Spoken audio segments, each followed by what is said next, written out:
Hi, everyone. On yesterday's workshop, we talked about the only career story that you need to tell. And I had a number of people on that webinar, and they had different backgrounds. We started with, well, where are you at the moment? Not where are you physically, but where are you in your career? Number of people unemployed, furloughed, or currently job searching. In fact, that was our biggest number of attendees. A lot of people employed but feeling underutilized or unhappily employed, and so they're thinking about a job search. We had attendees who are returning to work after some time away or thinking about a pivot into a new line of work, and many who are just concerned that they are in a shrinking industry, worried about job security. A couple of people as well here for that other reason, just wanting to better tell their career story, make sense of it, how they think of it in their own minds, and how they share it with other people. One of the things I wanted to share, particularly for those people hurting right now because of layoffs due to the pandemic or furloughs, your value doesn't decrease based on someone else's inability to see your worth. I love this quote because so often we associate ourselves with that professional identity, and losing it suddenly can hurt. It's how we think of ourselves, and our confidence takes a hit. So remember, you have value to bring. What you do is only a small part of who you are. You are more than a job title.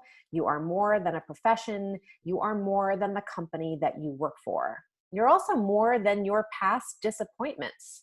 You are more than your present challenges. You are the active author of your own future. In many ways, your story is just starting. What does it mean to be the active author of your own story? You're in charge of this thing.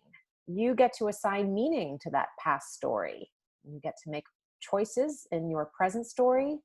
You get to create your future story, and you decide how to tell your story. So whether it involves a layoff or career disappointment, when you are going for that next job interview, we talked about the skills we need to have in crafting those stories. So often when we're asked that question, tell me about yourself, or so what's your story, we spend way too long in the past. And while the past certainly can serve as evidence of success for the future, where I like to tell people to start their story is in the present.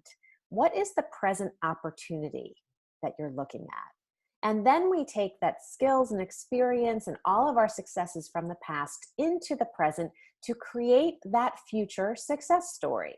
So rather than spending your time focused entirely on the past, focus on the present. What is the present opportunity at hand? And if you want to provide the perfect interview answer, you need to start with better questions. Questions like, what does this company need? How can I solve this company's need or problem? And how do I bring value to this position? In fact, that is the only career story you need to tell, the story of your value in this present moment. It's known as your UVP. It's your unique value proposition. Everyone has one, and it's made up of all sorts of different things. It includes your skills, knowledge, and education, all of that professional and informal work experience you've gained to this point, your technical know-how. It's also not just what you know, but who you know, your networking contacts, the recommendations they've given you, industry awards, accolades, and acknowledgement, all of your abilities and the actions you take, including your behaviors and tendencies, your personality, things like work ethic. It also includes all of the successes, failures, and lessons learned along the way. Again, all of those past experiences bring value to your present story. Finally, it's your professional and personal brand. That's not only how you speak of yourself, it's the story other people tell about you when you're not in the room. So to get people on the workshop thinking about those value questions, how do we determine our value? These are the questions we asked. Number one, what do you do really well? Start with 3 things that you know you provide really well. And then what do other people say that you do really well? Are they the same? If you're not sure, now's a good time to check with colleagues or bosses or friends. Ask them, what are 3 things that I do really well? You might be surprised at the answers. You might find out things about yourself that they value that perhaps you hadn't thought of. What's something you enjoy that other people typically don't? Often we bring value with the things that come naturally to us that maybe other people don't even like to do. Where and when in the past have you been most successful? Again, we use these past stories as evidence of how we can bring value in the present to create future success.